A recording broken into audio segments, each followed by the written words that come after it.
Welcome to Lawyers Who Learn, where we explore how attorneys' engagement and lifelong learning fuels their growth. Join us to uncover these journeys and gain.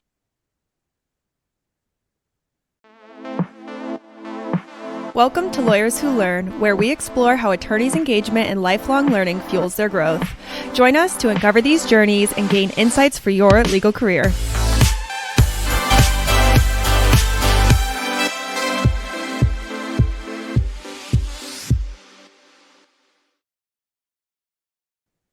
Kolby, great to have you on the show. I couldn't be more excited to the conversation we're having today. Lawyers Who Learn, the goal is to inspire and empower attorneys to continue to learn and grow in their life and their career. And by having amazing guests like you to provide insights from your experiences. And when I look at your background and the conversations we've had before, you're definitely, when you think about business, hobbies, family, fitness, friends, you fulfill a lot of those buckets. So if you could maybe just start us off with sharing a very brief bio in the guise of where's areas that you continue to learn throughout your career and in your personal life. Yeah, we're definitely in a different world than we were 100 years ago or 40 years ago. I think long gone are the days where you go farm every day and farming doesn't change, or you go work at the GM factory and put front right tires on cars for the rest of your life, particularly as lawyers, but I think also just as humans now in a sort of modern era. You're always learning, right? The thing that you learned in college is the thing you will probably not be doing in 10 or 20 years because it won't exist anymore. And the idea of this sort of one and done education, I think, is gone. It's certainly gone for me. I think it's gone for lawyers that want to serve new markets, right? You could, in theory, write auto insurance contracts the rest of your life for 35 years and retire. One, that'd be a pretty miserable life. But two, that really isn't the way modern law and education works anymore. You think about in the last 5 years, there are lawyers now doing cryptocurrency, doing IP for digital assets, doing all of these different things. And that's been equally true for me. As I have, obviously law school it's not lawyering school, it's law school, unfortunately. And so you get out of law school being really expensive, being able to do nothing. And one of the nice things about LawLine and other services and other opportunities is it gives you the ability to say, okay, now that I have this law degree, I want to do copyright law. I want to do nonprofit law. I want to do criminal defense law. And you can start to push that education in lots of interesting ways that 10 or 20 or 30 years ago maybe wasn't possible and maybe wasn't even necessary. And so it's an exciting time to be a lawyer. It's an exciting time to be a learner, honestly. So looking at your bio, and I skipped over all of my bio. It's okay. I got you. Welcome to Lawyers Who Looking at Learn, your bio, where we explore how attorneys' engagement and lifelong learning fuels their growth. You've started 3 Join us businesses. to uncover these You've journeys taught in and 5 different areas, including in China, online universities, and even in the Peace Corps. Welcome to Lawyers Who Learn, where we explore how attorneys' engagement and an Ironman and a long distance runner. Yeah, a lot of different areas to focus on, and obviously each one of those you have to continue to learn and grow. Let's talk about how we met a little bit. We connected because you're a LawLine customer, and you've been a LawLine customer since 2012. Yeah, since the early days. Tell the stories of how many courses you've watched on LawLine and why you've watched so many courses and how that system. And again, my goal is not to pitch LawLine, but it is a self-serving podcast in some degree. But it is a really interesting component because too often CLE is looked as a burden, right? Because it's mandatory and like, oh, I need to do it. And I can't tell you how common it is to speak to really amazing attorneys like you who have taken that, but actually have taken advantage of online platforms that have lots of different content to grow. So I would love to hear your story about that. Yeah, we met through LinkedIn because I'm just a fan of LawLine. I suppose I'm a Swiftie for LawLine, I guess you could say. So I started off like a lot of people, fresh out of law school. I knew I had to get CLEs. I honestly wanted to get them as cost effective as possible. At the time, LawLine was just starting off. They were having really good deals. And you probably know more about what year that was than me. That was probably 2011, 2012, something like that. And in the beginning, I think what a lot of people do with online CLEs is you eat your lunch and you listen to it in the background while you're doing other stuff. And I would say about a year or two into doing that, I started thinking, look, if I've got to watch these anyway, like why don't I build my sort of value proposition to other lawyers, right? And so you start looking around, and if you look at I've done, I don't know how many these, you've probably a better record than I do, hundreds of them at this point, I would think. And it wasn't like there was some goal to do hundreds of them. The thing that I found after a year or two, when I really started thinking about it, was there's two reasons I wanted to do these. One, because there was something I needed to do at work, or an area I wanted to go into that I wanted to be able to understand better. And two, it's just a chance to have smart people talk to you. So you'll see stuff in there that are, I don't know. Can you get specific? Because I know one of the reasons you were focused on this was forming a non-for-profit. That was one of them. That wasn't the only one, but that was for sure one of them. Yeah. So can you tell us, because what are some of the things that you were able to, if you can recall on the spot, you're able to take away from learning, or from learning continuing education, that has helped you in your practice or in your entrepreneurship? Sure. So, and it's both. You're absolutely right.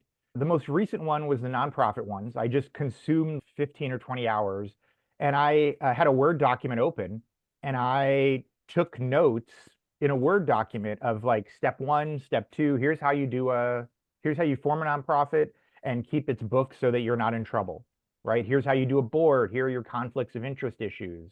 Here's all of these things. And so at the end of probably 15 or so hours of these nonprofit CLEs, I just had a 4 or 5 page document that was a primer for here's how you really do a nonprofit from scratch. So I've done it with that. When I moved into criminal defense, did you actually use that to start the nonprofit? Absolutely. Yeah, no, I started the nonprofit After Dinner Conversation, a literary magazine. It's been running now for 5 years successfully. It's been a nonprofit for, I think, 3. The next step in that is actually to do trademarks and trade names for it. So I've slowly been working my way through the trademarks and trade names aspect of LawLine, because I want to make sure that nobody else sort of steals the name After Dinner Conversation for a literary magazine. And you mentioned something for litigation you were using it for? Yeah, I've used it for litigation. I've used it for criminal defense work, because I did 5 years of big law litigation. And I used it for areas that we would have really unique situations. Initially, as a new lawyer, my biggest area I used it on, candidly, was the ethics side of it, because I was always hyper vigilant about what can I tell a client, what can't I tell a client. I remember actually the first one I ever really looked up in LawLine to do one on as a new lawyer for this was on an ethics one. A friend of mine asked me, "Oh, are you working on this case?" And I was hemmed and hawed. It was like a conversation over beers. And I hemmed and hawed, and I thought, okay, I know I can't tell them about the case, but can I tell them that that person's even a client of my firm? And so I went to LawLine and I got an ethics thing on this, and I found out the answer. And I found out the answer is, in fact, no, I can't even tell them that we work for these people. It's so fascinating because you're literally using it, continuing litigation as it's intended to help you beyond law school. What are some areas of challenges you've had in terms of where you haven't been able, so you're actually practicing law right now. And what's the last thing you're doing criminal defense for indigent clients. Let's just ask this question. What's the last thing you learned that's been helpful for you in criminal defense? I think the last big rabbit hole, because what happens is I binge a topic. I don't graze a variety of topics. I have something I want to know, and I'll take 3 to 5 or 7 or 10 hours in it. I think the last thing I've really binged is what's called a Terry stop. This idea of when a police officer stops someone, how long can they hold someone? What questions can they ask? To what degree can they search them? What are the obligations of an officer? What are the obligations of someone being stopped? And I believe that's the last sort of binge I've gone through. Got it. Yep. And has there been, whether through continuing legal education on LawLine or other places, any big aha moments through what I would call what you're doing right now, which is more formal learning, right? Where you're taking courses that's helped you, let's say in the past year? Because too often people think, like you said, I don't have anything left to learn. I've been doing this for so long, but I'm curious how recently you're still learning new things from formal education. Oh gosh. So if you look over my LawLine history, I'm doing my minimum requirements, but I'm probably doing more than that. And I would say the big aha moments for me, I'm trying to think what are some that have come up, because I will say for me, and there's good and bad to LawLine, which I'm sure any company is true. One of the things that LawLine, I think, so if you're saying, I have a question about this exact fact pattern, I'm going to go find a CLE on it. I don't think LawLine is the best place to do that, candidly. I think actually are now you are because of your AI stuff. So we haven't really put it out there. And so that was the intention, but we'll talk about that later. But the intention and the goal is for you to be able to put that fact pattern in and get the answer without having to watch the course. But traditionally, correct. Traditionally, right. Yeah. And I'm a little bit slow to the AI stuff for LawLine. But yeah, and so the places where I've used LawLine most significantly is the I don't know what I don't know conversation. Right? Because I think every lawyer's had the experience where you burn 2 or 3 hours doing a search for something and nothing shows up. Nothing. And you're like, this must not exist in law.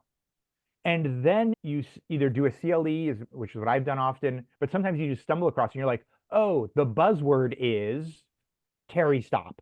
But you might be 2 or 3 or 4 hours into every permutation of wording you can think of, and you can't find anything on it because you just don't know enough about the topic at a base level. And I think that's really where the CLEs really help. I appreciate that. And yeah, you don't know what you don't know. And you also have the time always to figure that out. Right. So I'm going to take a pivot from formal education. There's 3 areas where I think when I look at your background and in general, where there's learning. There's formal. There's actually doing and putting yourself to the test. And I think your entrepreneurship is an area where I want to dive into. And the third part where I argue teaching is the best form of learning is something where you've spent a lot of time in. So I just wanted to talk about that for a few minutes. Sure. You've taught at universities, online, in different areas. What have you taught? And tell me how that has helped you for learning in the guise, if somebody listening right now is like, oh, okay, maybe I want to teach something.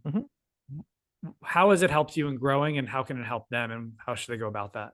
The biggest thing for teaching, and I would suggest anyone teach, even if you're not good at it, teach a little bit. One, if you're bad at it, it'll make you appreciate teachers.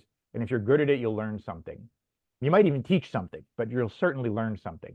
The thing that I think is really great about teaching a subject, whatever subject you're teaching, I've taught 15 of them at this point, at least, is as an expert in a field, or a person who knows a bit in a field, maybe experts are stretching it sometimes, what's the most important things?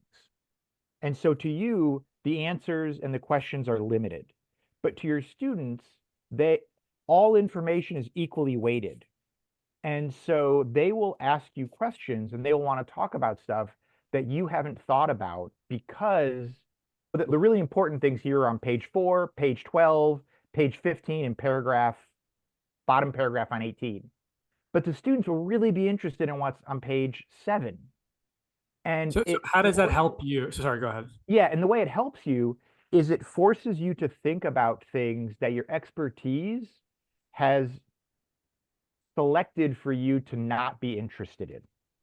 And by having students force you to be interested in it, you realize almost universally that there's more there than you thought. And so part of it's you have to, in order to teach effectively, you have to be able to communicate it effectively. In order to communicate it effectively, you have to be able to organize it effectively. In order to organize it effectively, you need to spend a lot of time reviewing it and even talking about it. How much a part of that, how challenging was that for you? And can you give all your teaching in Arizona State and different areas, has this been in the law? Has this been in other areas? And is there a story you can think of that you can take us through the teaching process, the preparing, again, mistakes you made, things that you would go back and do differently? Again, with the thought in mind, somebody is listening to this right now. I've wanted to teach for a while, and not necessarily even just for business development, just to help me in my craft. So I want to give that person some ideas and some inspiration to get started right now. Sure. So the first thing I would say of why it's so important to be a teacher is lawyers are in the education business. They think they're in the law business. We are not. I'm a big believer that when you're writing a brief, you are educating the court. And you can be the cleverest, smartest lawyer in the world. If the court doesn't read what you wrote and understand it in the way that you would like them to understand it, you're a bad lawyer. Equally true is somebody's going to pay us, and you need to educate the client. And I've seen lawyers that they overly expound on their genius. And while that might fool some of the people some of the time, ultimately the person that's paying you and the person that you're working for, this client, needs to walk away from a conversation saying, I understand where we're going. I understand the risks involved. I understand the tests that are going to be applied. I understand the areas we're going to accentuate. I understand the areas we're going to downplay. That is education, right? That's Okay. really what we do. And so when you move into the classroom, you're doing the exact same thing, but now you think you're doing it. As opposed to as a lawyer, you don't necessarily think you're doing it. You're doing it as I'm doing law, and by the Yeah. way, I'm writing stuff. As opposed to in a classroom where you think, I'm teaching and I'm teaching law, if that makes sense. So it flips the focus mentally, but in actuality, it shouldn't be flipped. And is there a specific story that you can think of, or an example of a course that you've taught where you went in thinking it was going to be much easier than it was, or some process to that? Because if I'm an attorney listening to this, I'm like, okay, I don't even know where to start. Mhm. I hear what you're saying. Great. If I work on teaching, who do I teach to? What do I teach about? And how does teaching in one area better help me in a different area? And I'm just trying to get a sense. Or were you just passionate about it and you didn't necessarily have to apply to your day-to-day practice? So I knew I wanted to be a teacher from the time I was in 7th or 8th grade. So so even when I was in high school and college, I was both learning from teachers and evaluating their teaching and thinking, how would I do this differently or better? The thing that I would say for anyone who's interested in being a teacher or interested in teaching a class or being an adjunct or something like that, it's okay to be a bad teacher if you're a passionate teacher. What it is not okay to be is a bored teacher. So I think everyone has had two kinds of teachers, particularly in law school. This is particularly true. You have the one teacher who comes in, opens up his folder with his case notes, blows off the dust, and is okay. And they just keep working their way down the page. And at the end of the day, they put a mark in their book, they close the book, and they come back the next day. And it's, look, you must be bored because I am bored to tears. Yeah. That might be a technically proficient information giver that you have. They are a horrible teacher, because I'm a big believer that So be passionate is what you're saying. If you're not passionate about it, but you can be passionately bad, and that's okay. so where does somebody who's okay, I'm sold. Uh-huh. What do I teach? Does it matter? Is it in their particular practice of law? Obviously, like you taught at schools. Like, how did you get those opportunities? Mhm. Is it something that you had to seek out and put some energy into? And did it take away from your practice, as an example? It did take away from my practice a little bit from a time standpoint, but I would say it added to my happiness as a human standpoint. Nobody goes into teaching to make money. That's just the state of the world, right? The number of teachers who are driving Maseratis are pretty slim. What is the most, and maybe I'm beating a dead horse, but I want to ask Yeah, the no same worries. question differently. What is the most significant growth that you've got from teaching For me or for my Yeah. students? for you? Yeah, the most significant growth is the ability to pivot my focus to things that I didn't think were important, right? So I'll give you an example. So let's say you want to talk to your kid about why they're not doing their dishes in the sink. They're leaving the dishes in the sink and they're not doing their dishes. And so you've gone in with a lesson plan. I'm going to explain to my child about how dishes pile up and how his mother isn't his servant and we're not here to just serve them, blah, blah, blah, blah, blah. That's an important thing you're going to have to teach. But now let's say you go and you walk into the room and you see your kid, and your kid is Legos trying to figure out how to build their first dome, right? And you're like, hey, I need to talk to you about the dishes. And they turn to you and go, I don't understand why my dome keeps falling down. So what they have done, and this is a really rare, special, exciting thing, is they have told you, whether it's your kid or your student, they have said, I find life interesting. And this is the aspect of life I find interesting. Will you help me do the thing I'm interested in? That means the dish conversation can wait, right? That means you now have a very rare opportunity to encourage someone to believe that the world is interesting and it is knowable. And as a teacher, one of the things that I think teachers do is they come in and say, I want to teach this case, or I want to teach this concept, or I want to teach this idea. And a student will ask a tangential question that's coming from a sincere place. The thing that I've learned is to say, you have given me something. You have given me your interest and said, I actually care. Our lesson plan for the day is on hold. We'll circle back to it. This is now what we're doing. And this might take the remainder of the class. No, I understand that. And that's great to adopt and to recognize that you have to teach what people need or see where the pain point is. Let me ask you this. When you teach, let's say an hour program, let's say you were teaching an hour CLE. Sure. How many hours of preparation would you put into teaching that hour program? And what does that preparation look like? It depends on the teaching, the modality. If it is a sort of didactic video, like a talking head sort of presentation, I probably will spend 5 to 7 hours. If it's a topic I know everything about. Sure. If it's a topic I need to pull up some case citations or figure stuff out, that number could go up. But let's assume 5 to 7 hours for every 1 hour of instruction. If it's a topic that I can just pound out. If it is a in-classroom discussion, it might be a 3-to-1 ratio. If it's a Socratic discussion, it might be a 3 bullet points on a napkin when I walk in. It really depends on what your goals are and what you're trying to convey. Got it. And do you agree with the statement I made in the beginning from all your different experiences? Has teaching been your best form of learning in terms of your ability to grow in that subject matter and understand it even that much more as you're teaching it? For me, it has, yes. I don't know if that's always true for everyone, because you do sometimes get that instructor who's, I am the great all-knowing, and they blow off their notes and they just read. They're not learning anything. And in fact, I'd argue they're probably not even teaching anything. But for the teacher that is coming with it from a more sincere place, you absolutely are learning. The only way you really learn something is by teaching it. And I'm always interested in something that you've learned recently. So what is the last thing that's most impactful that you've learned from teaching others? From teaching others, the most impactful thing I've learned recently, so I tutor friends and family's kids because they know that I do this sort of thing out of a love.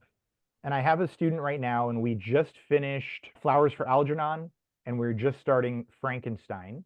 And I asked him, how many pages do you want to read? We meet once a week. And he looked at the book and he's like, how about we go to page 9? And I'm like, so let me get this straight. You want to read 9 pages in a week of a not very hard book. And I was really angry about that. And this is a little bit a twist on the question I know that you're getting at. And the thing that I learned, and it took me a day or two to process it, was I'm coming at everything, life in general, like my philosophy, from a perspective of, I want to see how much I can do. And he's coming at life from a perspective of, I want to see how little I can get away with, right? What is the zeroest level I can do to function as a human being and not get in trouble?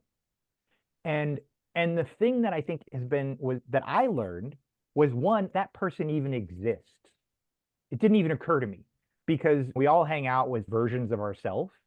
And so everyone I know is, I'm going to run a 50-miler. I'm going to do an Ironman. I'm going to build this company and get seed money. And so the thing that was really interesting to me was to think about, how do you take how do you first accept that might be a valid way to do life? Well, my pushback to that is, that 9-year-old, if you probably looked at what they were doing, they might be spending 40 hours a week watching videos teaching them how to do Minecraft and Playing video games, for sure. No, not even playing Minecraft is more than video games. Yeah. It's just that, or doing video editing. Cause like I used to feel the same way, in certain areas about some things my kids did. And then I would watch and my son was spending hours on YouTube learning how to video edit. Yeah. And I was like, and that goes to what you said before. It's what people are interested in. And I would argue flowers for Algernon, I would probably think about what can I do to get the least about through that. And so I think that's one of the challenges with formal learning. There's sometimes a lot of things that don't fit your needs or passion, but I hear what you're saying. Yeah. And so my thing is to, just like you said, to try and understand that perspective and to also understand to the extent that I accept that perspective and to understand to the extent to which I have a role in showing this person there are other things, right? Because we assume that sort of children will eat junk food and eventually they'll outgrow junk food. But I think it's the role of an educator to show them that there are options besides junk food and what the value of non-junk food is, whether that's academically or whatever the case may be. And I also do appreciate what you said, because there was I think we all had an aha moment, and I have that in my life too, where you just assume everybody thinks like you. Yeah. And then when you learn, even through Myers-Briggs and other areas, that not necessarily better or worse, but just completely different. Yeah. It actually makes you a better communicator, a better learner, and better understanding. And also, yeah, I think for me, teaching, sometimes I struggle with communication beyond, and especially on a more complex topic. And I think there is such a passion and a power to taking something that's complex and challenging.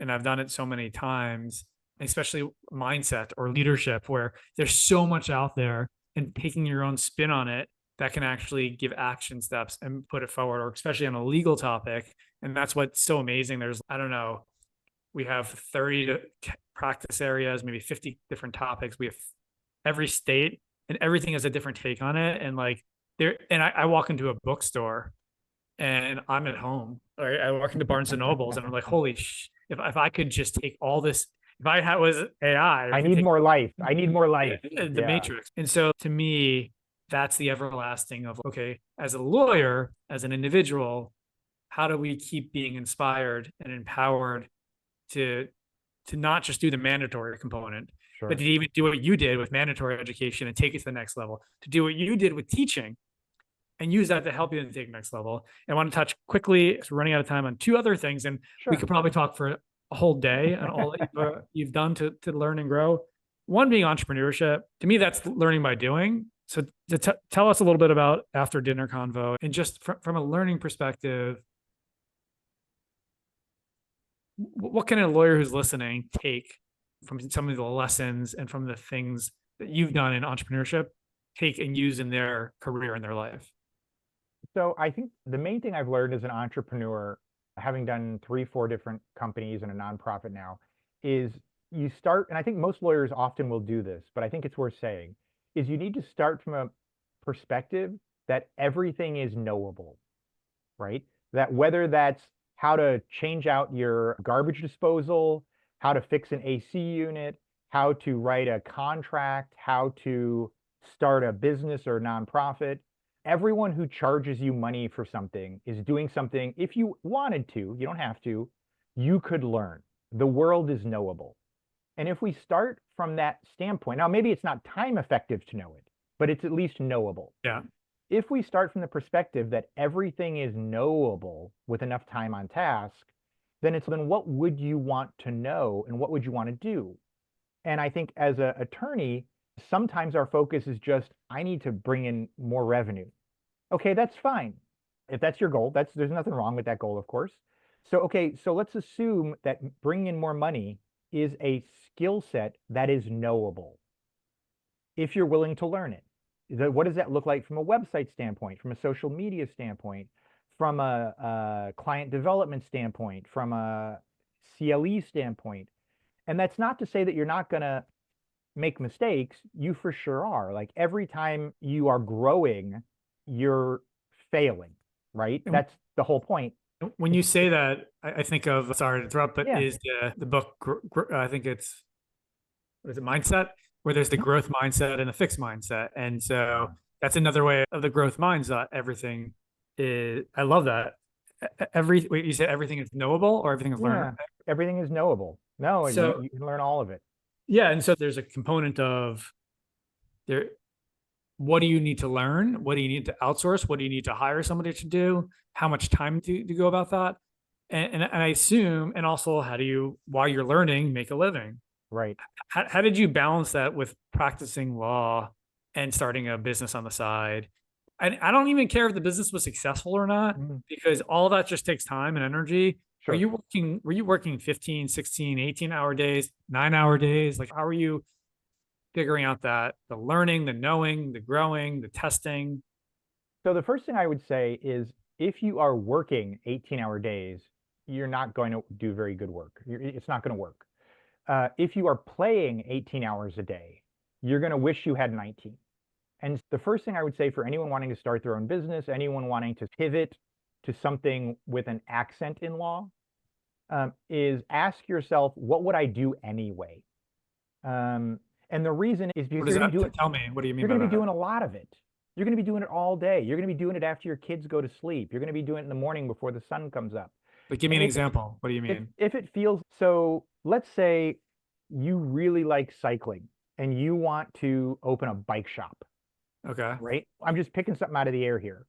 That's fine, but you better like bikes because you're going to be doing all of that stuff after everyone else has gone to bed, right? You're going to be doing it all the time. And if you think to yourself, I'm doing this for the money, or I hate it, or it feels like a grind, or it's a whatever, within 3 to 6 months or a year or two, you're not going to see the revenue. You're not going to see some immediate revenue boom. Very few businesses, most businesses are 10-year overnight successes. And so from my standpoint, only two things happen to a business that you start. You either succeed or you quit. That's it. Until you've quit, you maybe haven't yet succeeded, but you haven't failed. Do you find it's challenging to be an entrepreneur and a lawyer at the same time? Because lawyers can't make mistakes. Entrepreneurs learn from mistakes.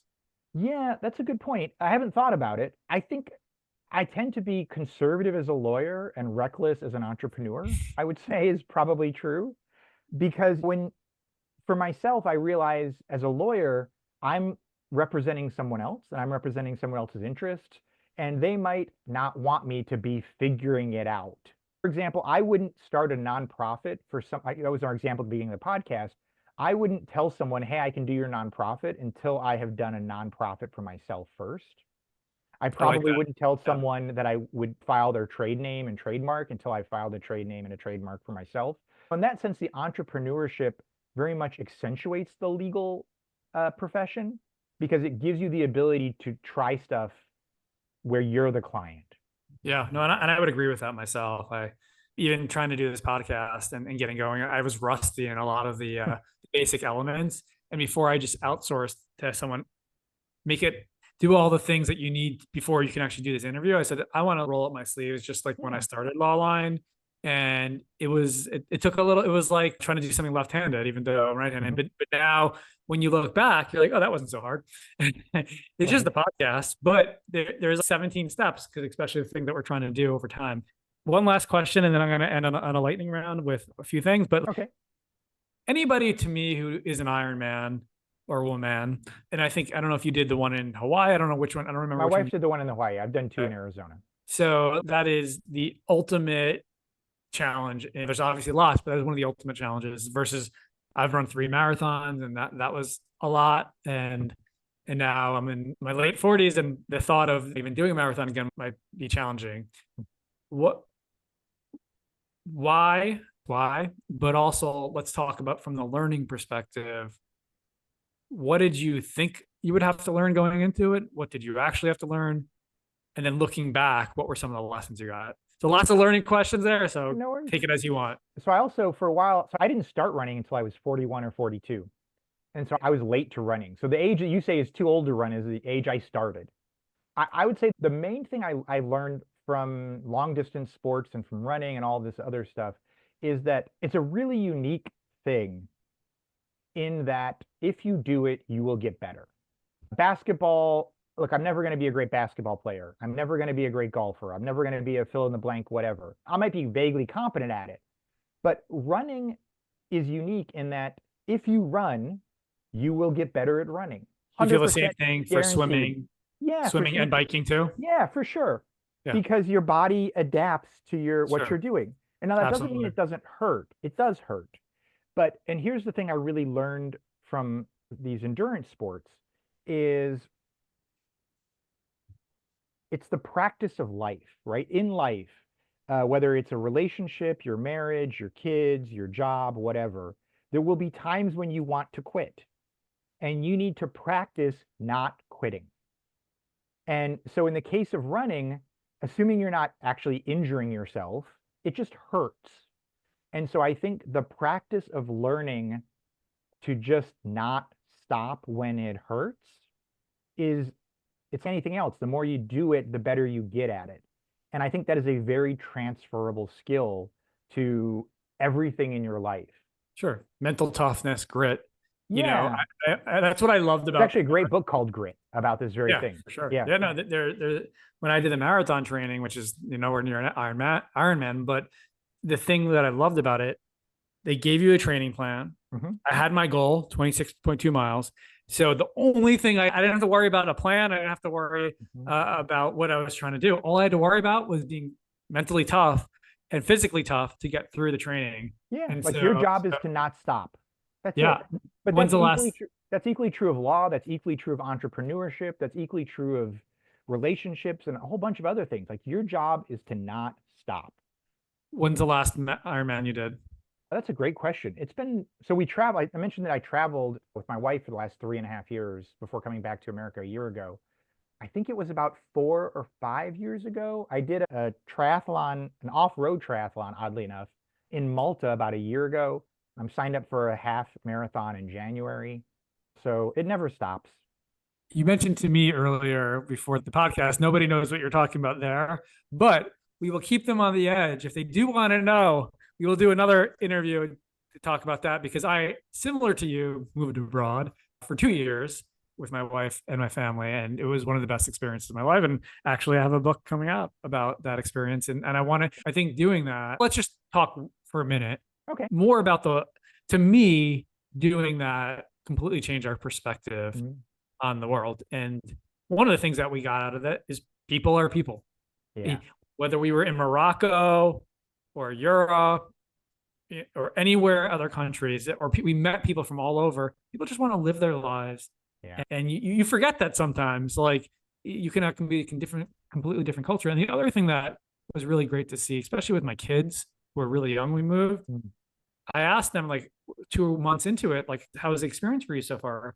And they're like, actually, it's a lot easier than I thought to adapt to a new culture and a new environment and a new country and a new language. And I said to my daughter, I'm like, so what does that tell you about other things that you thought was going to be a lot harder? Right. She goes, maybe those are easier than I thought. And I was like, oh man, that's gold. And so did you feel that way? Did anything else in addition to that resonate for you from your 3.5 years traveling? I don't know if it was just Europe or it was other places as well. Yeah, no, we were all over the world. So I started traveling right out of college. Sort of one of my main hobbies. So I had lived a year in China, I lived a year in Mozambique, I lived a summer in Argentina. And I think, and this goes back to the running, and this goes back to the law, and this goes back to the entrepreneurship, is I think at some point in your life traveling, but this is equally true for everything else, you will simply want to lay down and you'll just want to sit down on the floor and cry and just be like, can I just never get up? Because you're just overwhelmed from too many things or whatever. And I think, and this is equally true for traveling, even when you're having a good day. Some days just the lady at the French bakery yelled at you because your French was bad and you just want to go home and just have a cry. And I think at some point you're like, okay, so am I going to do nothing or am I going to do something? And I think that's part of what's so interesting about traveling and about long distance sports and about Ironmans and about business entrepreneurship and law is you just, at some point, you're just like, I forget the philosopher, but I forget, it's a shame. I have a philosophy magazine. I can't think of the philosopher's name. It's all right. And he It's said, all right. and he says essentially, the only question in life is, am I going to die or should I get a cup of coffee? And I feel like that really is the thing, right? Like I'm here. I'm here for the next 40 years, probably, or 35 or 40 years. Am I going to die or am I going to just try? And if And I'm when you going to say get a cup try, of coffee, what does that mean? that means I'm going to get up and I'm going to Just try. make it happen. Yeah. I'm just going to try. And so Yeah. if I know I'm just going to get up and if I'm here for the next 40 years, whether I want to be or not, if I'm just going to get up and try, then I might as well try at something I like. I might as well try in effective ways. I might as well set some goals. Like I Yeah. might as well set a path forward. Or I can just sit on the floor and die. Or I can get up and have coffee. Yeah. No, Have a no. cup of coffee. And I think that's, and this goes back to the thing I was talking about with the kid that I tutor. That's the thing I'm trying to figure out a way to explain to him. And I just haven't come up with a good way to do it yet. Yeah, no, sometimes, especially with kids, especially if you know them well, especially your own kids, Right. you can't tell them. No. Sometimes they have to understand. Just some things you just can't be told, especially from your own parents or someone Yeah. you're close to. I'm going to end with where I started. I said there's 5 areas in life that we focus on. And I want to ask, so 5 areas, I'll start with the first one that I have written down, which is business. Mhm. What is the last thing that you've learned in business? Fill out the The paperwork. most, say again? Fill out the paperwork. Was there something that happened that made you think that? I just think that a lot of what passes as success is just time on task, right? Somebody who works 300 hours at their job is just, their business is gonna do better than someone who worked 50 hours. Like it's just sitting in the chair and filling out the paperwork. And a surprising number of people lose interest before they really have done that. Okay. For hobbies, what is the most recent hobby that you have started or you're currently doing? Just last night, I went for a 6-mile, 5.5, 6-mile run from my house up to the top of the nearby mountain and back down. I've got a 10K coming up in a little while. I've got a half marathon coming up in a month and a half. So continuing your love for running is the hobby that you continue. It's a cheap medication. For family, what is something impactful or some takeaway that you've got from being with family or working with family or traveling with family? Yeah. So I've been married a little over 5 years now. And by far the biggest thing I've learned in those 5 years is I need to say things in the way I want them to be heard, not the way I want to say them. So I might want to tell you to get your dishes out of the sink, that you're a pain in my butt. If I say it like that, you don't hear, get your dishes out of the sink, you're a pain in my butt. What this other person might hear is, I'm angry at you, I don't like you, and you're a bad person. That's actually not what I'm trying to convey. And so here's what I'm thinking. Here's what I want you to understand. Here is the way I need to say it so that you understand it. And so it's almost like taking off for wind drift. It's funny you mentioned dishes because I don't know, 2000, what year is this? Maybe 2008 or something like that. That was one of the things I thought my wife was going to leave me over, where she would ask me to do the dishes and I would say, okay, then I'd fall asleep on the couch and I'd still be there the next day.